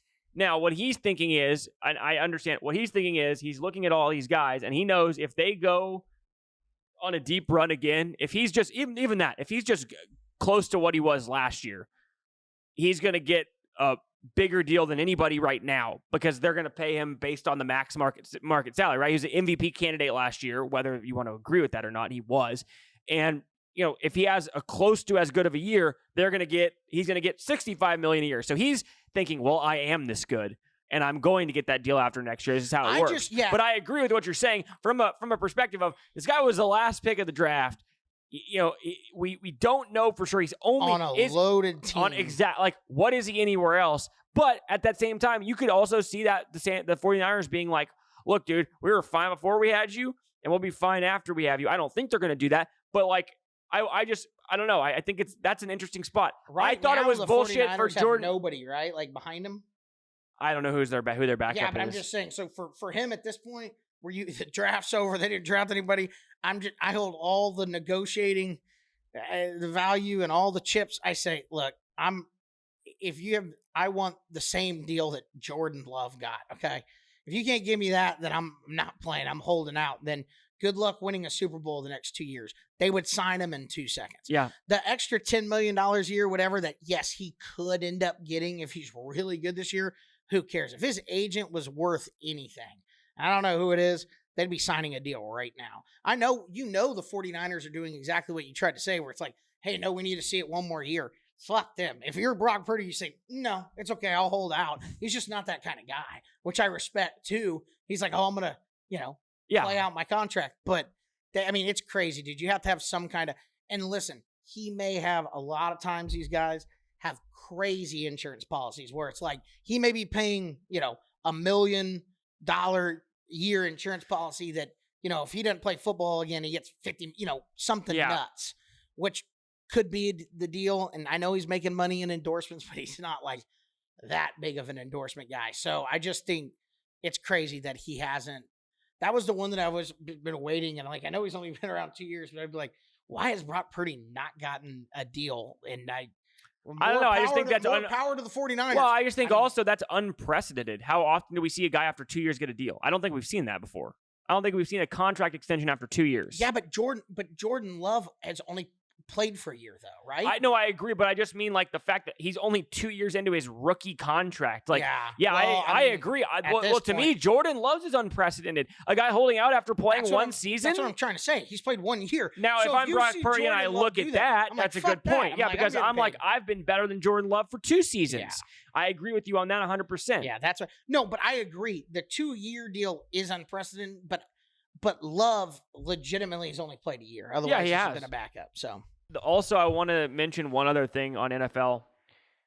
We need to talk a little bit of Cowboys because Dak is now the only guy who has not gotten a contract. Every other quarterback, Purdy's obviously 2 years away, but every other quarterback has gotten a contract who's been on that, and Jerry has said he's not paying him. I just think this is crazy that not only has Dak not gotten a contract, but Jerry has not paid Dak. He's not paid Ceedee Lamb. He has not paid Micah Parsons. It is getting to the point where I don't know what his end game is here. Are they just trying to blow this entire thing up and trade everybody? Are they going to try to? This isn't the damn NBA where you can get. I wouldn't either, but I'm saying this isn't the NBA anyway where you can get 4 first-round draft picks for a guy. It's just harder to rebuild by trading guys. So I don't understand what the end goal is here. And if you look at it, I read this today. The Dallas Cowboys have spent less than any other team over the past decade. They don't spend any money. He's the richest owner. He spends no fucking money. Yeah, it's weird. Someone was saying that they think he's just, weirdly enough, giving up and is about to sell the team. I have no idea if that's true. Wow. Someone had a philosophy on it, and I was like, well, that makes sense because he hasn't been spending any money, but I don't necessarily find that true. I do think you absolutely make Dak play out this year. Like you said, he's never been able to get it done in the playoffs. And then you let the free agent market tell you what, you have to pay him. He wants to be a Cowboy. I know, you know that. So if you have a chance to match what everybody is willing to pay him anyway, you absolutely make him play out this year. If he plays great, his value is really not going to increase that much anyway. He was going to make that to begin with. That's what he was going to ask. He was going to ask for Love and, That's what he Tua money, wants. of course. So that's what he's going to get if he has a good year, but make him play. I mean, what did they say? The hungry dog runs fast. I mean, you're playing for a contract. Why is he different than Love and Tua? Because he's already been paid. He's already been paid one major deal. He's got his fucking money. But I mean, in terms of if what I mean is, how is the situation? And I think it is. I'm just curious what you think. How is the situation different for the Cowboys? Like, I'm not saying that they should, but why shouldn't they just pay Dak the money if it's the same type of situation of like, okay, well, what happens to the Cowboys without Dak? Because they're going to be able to re-sign him anyway, though, in my opinion. The other guys weren't making, like, Dak's going to make what? How much money this year? He makes a shit ton of money. Yeah, this is the biggest amount this year. So that's why. It's like $42 million. He's playing for $42 million. Those other guys are going to be playing for peanuts, so they had to sign him. Dak is already playing for a shit ton of money, and the Cowboys said, look, you're going to go out there and prove, or you're not going to prove that you're worthy of another big contract. You either are or you aren't. You haven't won any playoff games. We're not re-signing you for another 5 years until you show us you can win in the playoffs. Right. CeeDee Lamb, I have no idea what they're going to want to do because he's going to want Justin Jefferson money, and then I just don't know. I know how important receivers are, but then if they do that and keep Lamb, I mean, they're already not spending any money at the running back position. So if you do re-sign Lamb, and you sign him, dude, that's actually with Justin Jefferson. I don't think Jerry's selling the team, but it actually is a good point to think like, well, let's see what happens this year. Like if he was selling the team, what would he do? He would do exactly what he's doing. Let's see what would happen. I'm not going to pay my money to these guys yet. Although that said, if he gives them those contracts, now that I think about it, it's not like if he sells the team tomorrow, he's not on the hook for that money anymore. But remember, a lot of those guys, think about the signing bonuses. That's right up front. But you can divide it up. You can divide it up over four. Like Dak Prescott's is divided. Like sure, a lot of times it isn't. A lot of times guys say like rich owners, like the guy for the Rams. That's why people are like, oh, there's a salary cap in football. There's a hard cap, this and that and the other. But the reason he has an advantage, I remember someone talking about this, is I think he's got a little bit more money than Jerry. Maybe not. They're close. I don't know. Yeah. Regardless, he has enough money that he pays those signing bonuses up front. He knows he has to pay them anyway. So the incentive for those guys is like, to get their money. You don't have to split this up over 5 years. Yeah. I'll give it to you all up front. You can go invest it, make money doing that. And so that's a big kicker for, them getting guys in free agency and stuff like that. That when you have an owner that's willing to do that, Dak's cap hit is $55 million this year. Yeah. He's not making that. He's making 42, but his cap hit. But 55. yeah, that's the thing. That's the difference, is the fact that those guys weren't making anywhere near that going into this year. So I also think, and I didn't, and not that I actually don't really feel this way about Tua, but they probably do. I also think Dak is 30. I don't know how old he is actually, but Dak is older. We've seen Dak for however many years now. There's a lot more. We know what Dak is, right? He's won 2 playoff games ever, right? He's a little over 30, and how many more good years is he going to have? It's a lot different giving a guy $55 million there compared to like a guy like Jordan Love, who, yes, it's a huge gamble, but if you're right, and he ends up being as good as he was at the end of last season, then there's a chance if you build around him that you could have a Super Bowl caliber team in the future. Same with Tua, although I don't think Tua's got the potential to be that good. No. I think Jordan Love has the potential, his ceiling, but I also think that his floor is just as low as we saw. I mean, look, this dude was not, I don't want to get back on Jordan Love, but he looked like not an NFL quarterback for 8 games. Their win total, I had a bet on their win total over 7.5, and they're 3-6, and I was watching them play, and like, I have a buddy who's a Packers fan who's like, this guy is horrific. Like, we need to go after somebody. This guy is not the guy. We're 8 games in. We've seen enough now, and it flipped. So anyway. Yeah, I'm with you. I think his ceiling's way higher. That's why the Texans, it's so important to like try to get a Super Bowl here in the next, obviously they're loaded with young talent, but it's like, how much are you going to be able to re-sign, right? Right. Stroud's going to get a max. If he stays anywhere on the same trajectory, he's going to get a max deal. So right. then you have Nico Collins, odds are they're probably not going to be able to re-sign Diggs. They have him for like a year rental. They'll try, I guess. Depends how he plays. It depends how year. they play. I think they were really smart by just saying, hey, because they knew he was going to want a new deal anyway. That was the whole deal. So they're like, we'll just give you – they basically made 2 years into 1 year. And then he's like, then you can, re-sign with us or sign wherever you want. He was like, okay, deal. It was a smart move. Did you see, since we're on the NFL, I have one other topic I want to talk about after this, but did you see Isaiah Buggs, that guy who was the defensive lineman for the Chiefs? Isn't he just always in trouble? Yeah, well, running guns, yeah, fighting dogs, that kind of stuff. Yes, they cut him. Hood rat. Yeah, it reminds me of Letarian Milton. Letarian Milton, there you go. Legend. He kind of looks like Letarian. Like to do bad. I like to do hood rat things with my friends. Do hood rat shit with my friends. It's fun. It's fun to do bad things. How'd you take your grandma's car? I yanked the thing. I yanked it. I yanked it. I yanked it. Letarian Milton drove over, hit 4 mailboxes, 3 parked cars, and a pedestrian. It's fun to do bad things. But anyway, Isaiah Buggs, yeah, so he got cut after the second charge. Initially, it was just domestic. I'm sorry, not just domestic.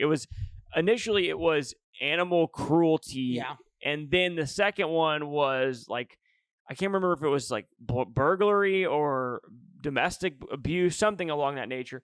Anyway, he got convicted of the animal cruelty the other day, and the judge sentenced him to 2 years of hard labor. And he has to only serve 60 days of it, and then the rest is deferred. If he's good over the next year, then it gets completely taken off. But if he messes up, then he has to do the whole 2 years of hard labor. I'm curious what hard labor entails, because is that different from just going to the joint?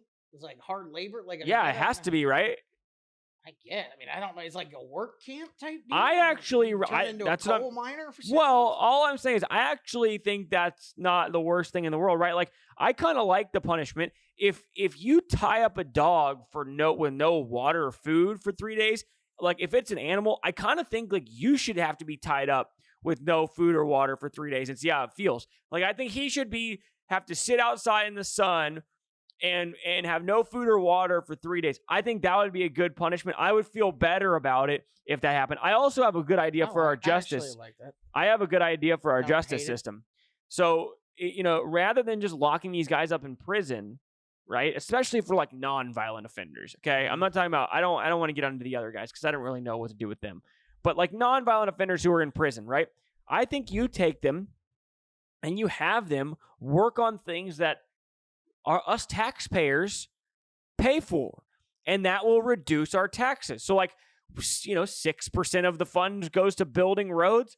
Fuck that. Why are we paying for roads? Take the prisoners, the nonviolent prisoners, make them build our fucking roads. I think that would be a great, great idea. Make them go, do whatever, anything. Go help them help their nonviolent offenders. Go have them help at a healthcare facility, right? Where the Medicare, we're paying for Medicare out of our paycheck. Go have them help there and make reduce our taxes. That would be a great idea. I'd also be okay with making them get punished by whatever they did, right? Like if you stole $1 million, you have to pay $1 million back to the people, or whatever. If you hit somebody in the face, they get to punch you back in the face, like eye for eye type of justice. That's kind of how I think. It's kind of like hockey. Yeah, exactly. Yeah, police themselves. I like that. Slash somebody in the leg. All right, he gets a turn. All right, y'all are even. I think that's fair. Are the best. I think that's fair. That's how he hits you in the face. You each get a shot. That's it. Let's go back to the older times, right? That was the best thing. Okay, last topic. Actually, you said you had a hot take this week. I forgot what it was. Oh, it was a good one. Oh, it was a great take. Everybody in the Olympics should be able to juice. Hear me out. First of all, it's going to make for better events. Times will be crazy. Secondly, you have countries like China, Russia, that just openly cheat in the Olympics anyway. And I think Ledecky was talking about it. She's like, well, the big deal is, they may pass a drug test now, but they've been juiced to the gills and they don't train clean. So the way you fix that is everybody can juice, anything goes, and it would make for some very interesting games. Now, if you juice, because there's a lot of people that it's not even playing field anyway. And not to mention you have By the way, if you guys haven't seen, I think it's called Icarus or Icarus on Netflix. Icarus or whatever. Have you seen it? No, but I know what you're talking about. You have to watch it. It's the blood doping. Is an absolute beauty. The Russian drug enforced guy that Putin wants his head. He's like in witness protection now. It is a fantastic documentary. Anyway, a filmmaker, what he does is he's always been a good bike racer. Well, in this one bike race they do in Europe for all amateurs, he's always gotten like 6th or 7th. And he's like, man, these guys, I've known them for a while, but they don't enforce any doping. So he goes, all right, I'm going to blood dope like Lance Armstrong did and all the cyclists did. And he did this regimen with this guy who was this Russian doctor. He's like, oh, yeah, I'll do it for you. Like, I know how to do it. Like, this is what all our athletes used to do. And, whatever. So it turns into it was a documentary of him doing just what Lance Armstrong did to go bike race in this amateur race. Well, anyway. Why did he decide to make a documentary about cheating? Because he wanted to show his improvements and how different it was. So, dude, his output went up by 33%. That's crazy. That. And, you're talking about fine margins. So, like 33%. So, he was like winning this bike race, I believe. And it's been years. I'm going to go rewatch it like tonight or tomorrow. He ends up crashing his bike and crashes out of this race. Well, next thing you know, he becomes like really good friends with this guy. Was basically in charge of all of Russia's, being the doping czar of like, making sure everything was, regular. Well, what he did was instead created a device that could open these unopenable piss test things that were like Olympic deal. And then the Russians, they were just putting clean piss in them, and all the Russians were doping. And the guy had them on these crazy doping. Is that deals. Why they got banned from the Olympics or whatever? Yeah. And so it is in the Sochi games, and they're for the Winter Olympics. So then this guy ends up telling like a tell-all to this guy about how he did it, and like how Russia, like Putin was in the middle of it, and now Putin like wants this guy's head. So that like he's somewhere here like in America, I believe, in like witness protection. Dude, it's crazy. A crazy documentary. That's wild. But yeah. So but that's the thing. See, my problem with, well, I guess if that's happening, then it doesn't matter as much. But my thing is if you allow them to juice, imagine, like if we had the countries with like, supreme leader, South Korea or whatever, North Korea, do you think they give a shit about their athletes? No, they're going to pump them full, and they might even kill a few of them. Hey. And then as long as they get those top guys, like, dude, imagine the fucking basketball team for South Korea. North Korea. Yeah. I'm sorry, I keep saying South Korea, North Korea. A lot of heart attacks, but listen, they doing what they want to do. And obviously they died doing what they love. Yes, yeah. That's what it was. And obviously, there'd be 2 different record books, like clean Olympics, and then we'd move on. Like these records would stand. Now are you saying we have 2 separate Olympics? No. It'll all be the same events, but you can't, if everybody's juiced, then you can't have, it's like the home run, it's like steroid era home runs. The guys are hitting 75 home runs. They look like absolute muscle hamsters out there. They're juiced up. But speaking of crazy steroid stats, Stu Gotts and what is Lebitard were talking, and Barry Bonds. If you take all of Barry Bonds' like 7 MVP seasons away or something along those lines, he would still have 432 home runs. That's nuts. And then the most steals out of anybody, like when he wasn't on. So it's like one of those deals. Like, yeah, sure, steroids helped him hit a lot of home runs, but the guy was older. He's like, he still deserves to be in the Hall of Fame. Well, you have to still be like a professional hitter. Yeah, you have a good hand. So you have to be good. But anyway, that was my hot take, and that obviously it's not the brightest, but I will say it will even the playing field out because everybody will be doing the exact same thing. Look, all I'll say is I never in any sport ever gain any unfair advantage, right, Turner? Mm-hmm. Never. But in all honesty, besides, oh yeah, I forgot what you're. Yeah. But he's got some weird tricks out there on the golf course. Hey, chill, bruh. Follow, like, and subscribe for more tips. Like and subscribe for some golf tips. You want to hit the ball straight. Stop. Okay. Last topic, and we have to discuss this. Oh God. Where are we going? going? No, we're not going WNBA. Oh, thank God. We made it one whole podcast. Well, Bailey. There's no there's no WNBA. In all honesty, I actually made a WNBA or not for this episode, but the TV wasn't in here. That's good enough. And I'll save it for. I'm just gonna save it for next time. We can bring it back for next time. Yeah. Anyway, I figured I'd give you a break. Plus, we're on break in the WNBA. Yep. The last thing I wanted to talk about actually is important, and that is the fact that Warner Bros. Decided that they were going to, and Warner Bros. Owns TNT, if you didn't know that, Turner Sports. So they decided to match the offer for the NBA rights for the next 10 or 11 years. And yet Adam Silver and the NBA decided to reject their offer. And they have instead decided to go with the NBC Amazon offer for the rights, turn down the partnership with TNT, ending the Inside the NBA show after next year. And Charles Barkley even kind of was saying, like, if it would have come back, he was like, I probably would have stayed. Oh, yeah. Because he had said he was retiring after this year.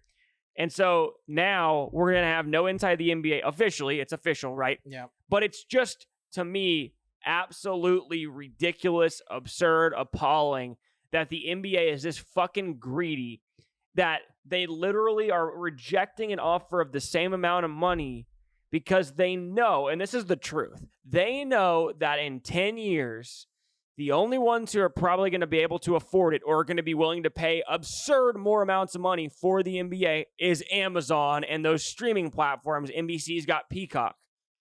And so they know that they have to keep those companies happy now because they'll pay them later for the rights and make more money. So screw the fact that the best show on TV for the NBA is on TNT. Screw the fact that people will watch that show. It doesn't matter to them because they get their money anyway. Adam Silver has ruined the NBA. This is a disgusting, disgusting act.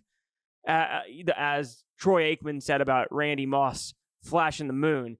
This is a disgusting act by Randy Moss. I had that as my computer background saver when I was little. Him just bent over at Lambeau Field. Disgusting. That was a disgusting act by Randy Moss. This is a disgusting act by Adam Silver. What do you think? What are your thoughts on this? I think you touched on it. I mean, I obviously want Inside the NBA. Inside the NBA is only... Get mad about this. Inside the NBA, well, see, here's the thing. I just can't really get mad about the NBA. But Inside the NBA is the only good thing about the NBA. Yeah, exactly. So yeah, losing that's gonna hurt. I'll give even less of a shit. But hey, when the Spurs are back, we got hopefully we're okay this year, and then the next year's coming up will be good, and we can get excited about that. That's fair. And I think we've touched on it, have more of a San Antonio style show where we talk about all the high school stuff. Spurs. We are doing. We got to do that. Work on that. We got to get on that. Yes. And we got a pick'em show coming. We got a bunch of new content. And trying to think what else. I think that's about it. So we'll have all that stuff coming soon. Make sure to like and subscribe to our channel. Help us out, grow our channel so we can provide more content. We have this weekly podcast. Oh, you know what? I'll just do it next week. I was going to do a giveaway, but I'll do it next week. So we're already at the end of this episode. Gotcha. Next week, I'll do either a free bet for listeners. I gave Trey Morgan got the whole $15 Venmo. I paid him last time. So I think people like the jersey giveaways too. Yeah, we got to do some jersey giveaways. The same price anyway. Yep. I still have one of the guys' jerseys that I bought for him from the NCAA tournament, and I've messaged him multiple times to come get it, but we can't. He won't come get it. What kind of jersey is it? It's a Rob Dillingham, Kentucky jersey. Ooh. Yeah. So anyway, thank you guys for tuning in this week. Make sure to like and subscribe. Comment below. Let us know your thoughts on the Olympics, on the rejection of the NBA, Warner Bros. Deal, or any NFL free agent moves. Could Big Dog win the gold in the Olympics in table tennis? Comment below. Let us know what you think. Let us know. We got some. We're gonna create a whole Big Dog channel here soon, and a whole Big Dog Instagram. And well, he's gonna be the poster child of the Pick'em show that we do. So that's a good point. And we'll have a lot of odd characters on the show. My brother's crazy. It's going to be a fun show. On that one. That'll be a fun show. I'd have to bring Stash on. By the way, my Facebook memories just to laugh. We should put some of the pictures on so people can laugh. It was 15 years ago that you hosted that little. I saw that little basket. 2-on-2 tournament. Yeah, the 2-on-2 tournament at St. Pius. And dude, Stash is like this big. It's with hilarious. His backpack on, and there's Will, and everybody's in there. It's like, dude, look at this group. Talk about a fucking. It's a miracle that half that group stayed out of prison. Dude, it's a miracle that none of us have died. I mean, honestly, that's actually a good point. There's none of us are dead. We're all still kicking. That's actually, I'm glad I was that type of person to organize that stuff because I got some good memories from that stuff. Honestly, I think the statute of limitations has run out, so we could actually have a show with Stash and Brad just talking about all the hell that used to raise at Oakwell Farms. The Oakwell Farms Mafia. The Oakwell Farms Mafia. You could do like which was an American saga. Yeah, a 5'6" and a 4'6" kid running around. Ding dong, ditching, breaking windows, shattering lanterns. Just terrifying a good American shit. Terrifying a good American town. But that's a story for another day. Yeah. Thanks for tuning in this week, and we'll be back next week. Who knows if Big Dog will be here? He might not. Hopefully not. But we had a good show this week, so hope you guys enjoyed it, and we'll catch you guys next week.